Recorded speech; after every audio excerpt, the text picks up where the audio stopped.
건양가를 통째로 노리는 공난숙, 그리고 한혜라만은 끝까지 쥐고 있겠다는 진태석. 두 사람의 은밀한 거래로 가짜 차수와 주영채가 건양가에 들어오게 됩니다. 잃어버린 딸을 되찾았다는 감동 드라마를 앞세워 한혜라의 죄책감과 그리움을 교묘하게 이용한 두 사람. 시간이 갈수록 주영채는 거짓말에 더 능숙해지고 정원을 견제하며 자신이야말로 진짜 수아라고 굳게 믿기 시작하죠. 하지만 모두가 속고 있던 건 따로 있었습니다. 가짜 수아의 정체를 가장 먼저 알아차리고 공난숙과 진태석까지 속이고 있던 사람 바로 한혜라였죠. 오늘은 공난숙과 진태석의 음모를 눈치챈 한혜라가 겉으로는 아무것도 모르는 척 미소를 지으면서도 속으로는 어떤 판을 짜고 있는지 이야기해 보겠습니다. 구독과 좋아요는 영상을 만드는데 큰 힘이 됩니다.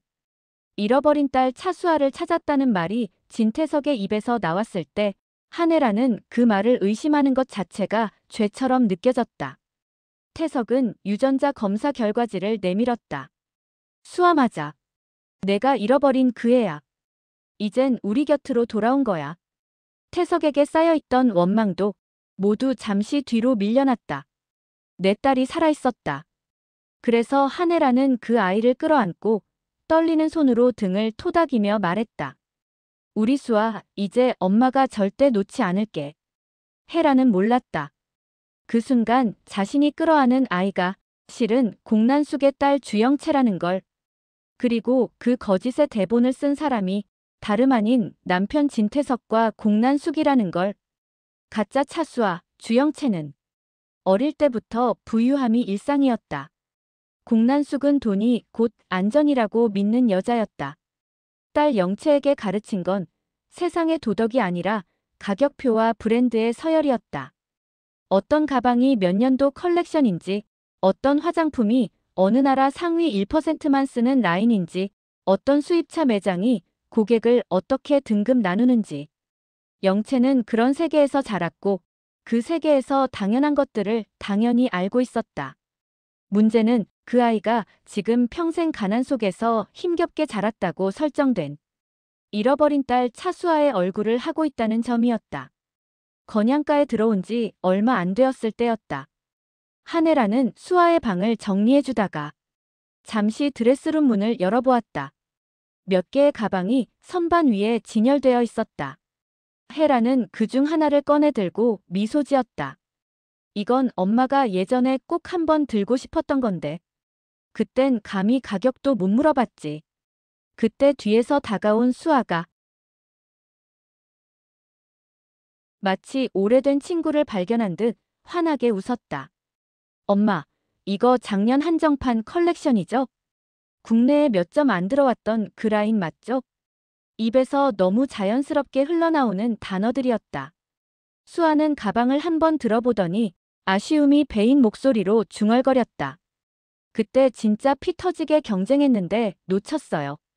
결국 리셀가가 정가의 2배까지 올랐었거든요. 아니, 그러니까 사람들이 그랬다는 얘기예요. 저는 영상으로만 봤죠. 순간적으로 고백해버린 듯한 말투, 그리고 곧바로 말을 고치려는 어색한 수습. 한혜라는 그 장면을 보며 속으로 아주 작은 돌 하나가 마음속 호수에 떨어지는 느낌을 받았다. 잔잔했던 물 위에 처음으로 의심이라는 물결이 퍼져나가기 시작했다. 하지만 혜라는 딸에게 미안한 마음에 말했다. 이런 거 예전엔 내게 한 번도 못 사줬지. 앞으로는 엄마가 다 해줄게. 그 후 수아의 말 하나하나에 귀를 기울이게 되었다. 한혜라는 세미와 수아를 위해서 화장품 선물 세트를 준비했다. 피부관리도 화장품도. 이제야 제대로 엄마 노릇하는 것 같네. 수아는 그 말을 듣고 별 대수롭지 않다는 듯 상자를 열어보았다. 아, 이 라인. 이거 미국에서는 리페어 라인으로만 나오고 아시아에선 미백 성분이 조금 더 들어가요. 텍스처가 살짝 무겁긴 한데 대신 재생력은 확실해요. 세미도 수아가 제품 설명서에도 없는 정보를 말하는 모습에 놀랐다. 분명 넉넉하지 못한 형편에서 자랐다는 차수아가 맞나? 의심하게 되는 순간이었다. 헤라는 묻지 않았다. 헤라는 자신도 모르게 웃으며 대답했다. 그래, 우리 수아 공부 많이 했네. 하지만 속으로는 웃는 표정과 전혀 다른 질문이 떠올랐다.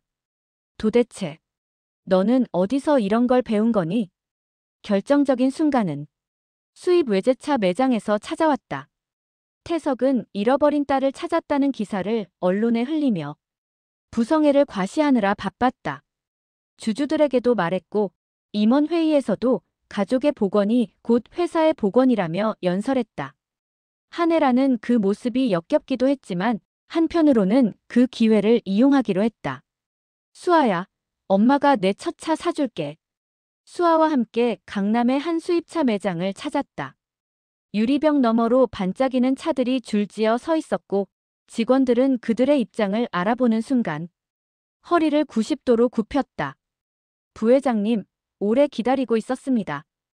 헤라는 간단히 인사를 나누고 매장을 둘러보는 수아를 보며 우리 딸이에요. 저 아이가 탈 차가 필요해요. 첫 차라 좀 고민이 많네요. 그 말을 듣자 매장 매니저의 눈빛이 아주 잠깐 흔들렸다. 따님이요? 매니저는 수아를 한 번, 헤라를 한 번 번갈아 보더니 아, 그럼 성함이 혹시 차수아님으로 바뀌신 건가요? 이상한 질문이었다. 바뀌었다는 말. 원래는 다른 이름으로 알고 있었다는 뜻이었다. 헤라는 의아했지만 표정을 숨기고 되물었다. 원래는 뭐였는데요? 매니저는 잠깐 망설였다. 결국 가장 중요한 이름 하나를 입 밖으로 꺼냈다. 예전에 저희 VIP 라운지에 등록되어 있던 이름은 주영채님이셨습니다. 어머님도 함께 오셨잖아요. 공난. 아니, 죄송합니다. 제가 착각했을 수도 있습니다. 공난숙. 그 이름이 헤라의 머릿속에서 거의 반사적으로 떠올랐다. 가슴이 쿵 내려앉는 느낌과 동시에 그간 마음속에서 떠다니던 모든 의심의 조각들이 한 점으로 수렴하는 소리가 들리는 듯 했다. 그제야 헤라는 깨달았다.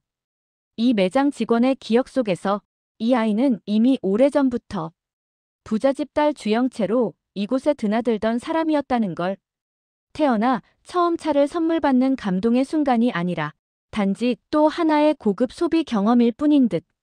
익숙하게 매장을 둘러보는 수아의 발걸음이 이제는 너무 선명하게 보였다. 헤라는 집으로 돌아오는 길 내내 입을 열지 못했다. 집에 도착하자마자 헤라는 조용히 자신의 방에 틀어박혔다. 서랍 깊숙이 숨겨두었던 오래된 서류 봉투를 꺼냈다.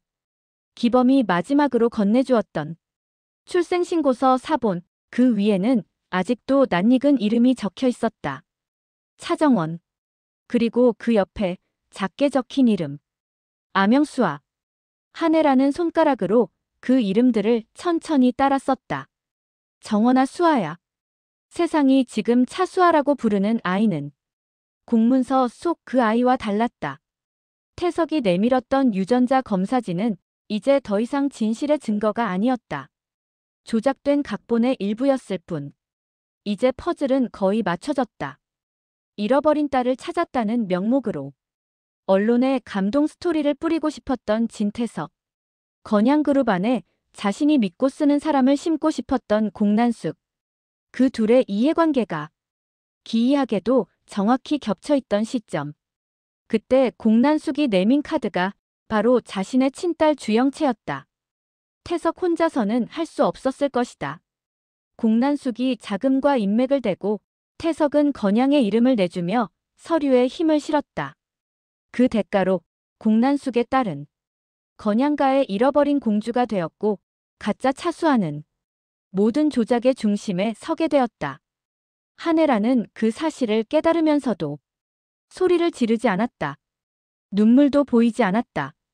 오히려 마치 오랜 악몽에서 막 깨어난 사람처럼 머릿속이 이상하게 고요해졌다. 기범이 했던 말들이 하나씩 되살아났다. 태석은 사람을 버리는데 망설임이 없는 인간이야. 그 사람에게 한 번 이용당하면 두 번째는 내가 버려질 차례야. 그때는 상처받은 전 남편의 악담이라 생각했다.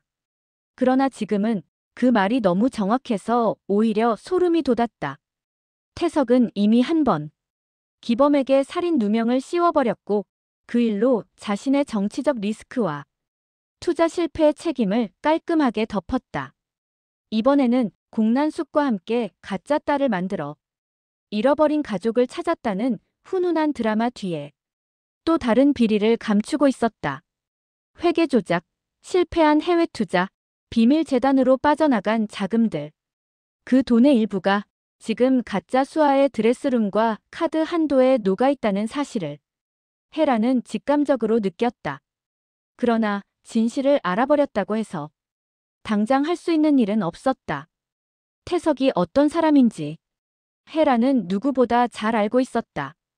한때 자신에게 집착하던 연인에서 지금은 건양그룹을 쥔 회장으로 그의 집착은 더 교묘하고 위험한 형태로 바뀌어 있었다. 예전에 한번 이혼을 입 밖에 꺼내본 적이 있었다. 그날 밤 헤라의 운전기사가 몰던 차의 브레이크가 알 수 없는 이유로 말썽을 일으켰다. 사고는 큰 부상 없이 지나갔지만 의사는 말했다. 조금만 더 속도가 높았으면 큰일 날 뻔했습니다. 그때 헤라는 깨달았다. 이 남자는 자신이 가진 것들을 지키기 위해서라면 사고처럼 보이는 죽음의 위협 정도는 언제든 연출할 수 있는 사람이라는 걸. 지금 그 남자가 자신의 손으로 만들어 세운 가짜 딸의 정체가 들통난다면 과연 가만히 있을까? 아마 이번엔 브레이크 정도가 아니라 사람의 입까지 영원히 멈추게 만드는 방식을 택할지도 모른다. 그래서 한혜라는 결심했다. 지금은 모르는 척하자. 수아를 보는 눈빛에 의심과 분노를 한 방울도 올리지 않기로 했다. 대신 더 다정하게, 더 미안한 엄마처럼 굴기로 했다. 수아야, 엄마가 내 인생 책임질게. 이제부터는 엄마 옆에서 하고 싶은 거 다 해. 그 말 속에는 두 가지 진심이 동시에 섞여 있었다. 하나는 진짜 딸에게 해주지 못한 말을 가짜 딸에게라도 건네며 자기 죄책감을 잠시라도 덜고 싶은 마음. 다른 하나는 이 가짜 수아가 태석과 공난숙의 약점을 드러내는 칼이 되기를 바라는 마음. 가짜 딸이 더 깊이, 더 욕심내며 건양의 중심으로 파고들수록 그들을 몰락시킬 증거와 상황은 더 풍성해질 것이다. 밤이 되면 한혜라는 자신만 아는 이름을 속으로 부른다. 정원아, 내 딸 수아야. 지금 어디에 있니? 살아만 있다면 엄마가 꼭 다시 찾아갈게. 지금 세상이 차수아라고 부르는 아이는 가짜다. 그 사실을 아는 사람은 지금 이 집에서 오직 한혜라뿐이다. 진태석도 모른다. 공난숙은 자신이 심어넣은 딸이 완벽하게 역할을 해낼 거라고 믿고 있다. 가짜 수아, 주영채 역시 자신이 이 집안의 진짜 공주가 될 수 있을 거라 착각하고 있다. 하지만 헤라는 이미 마음속에서 모든 사람의 자리를 다시 정리해 놓았다. 남편은 언젠가 고발해야 할 대상이고 공난숙은 반드시 끌어내려야 할 공범이며 가짜 수아는 잠시 이용해야 할 위험한 칼이다. 그리고 세상 어딘가에 숨어있을 진짜 딸, 차정원. 그 아이만이 이 판을 완전히 뒤집을 마지막 조각이 될 것이다. 이제 남은 건 단 하나다. 언제, 어떤 순간에 이 아이는 내 딸이 아닙니다라는 말을 세상 앞에 꺼낼 것인지. 그 말을 한 번 입 밖으로 내는 순간 건양가의 모든 거짓말과 가짜 수아의 정체와 진태석과 공난숙의 사기극이 한꺼번에 폭발하게 될 것이다. 그 전에 진짜 딸 정원을 먼저 찾아낼 수 있을지, 아니면 가짜 딸과 진짜 악마들만 남은 채 모든 것이 무너져 내릴지. 다음 이야기에서 한혜라가 과연 어떤 선택을 하게 될지, 그리고 누구를 먼저 배신할지는 아직 아무도 모른다.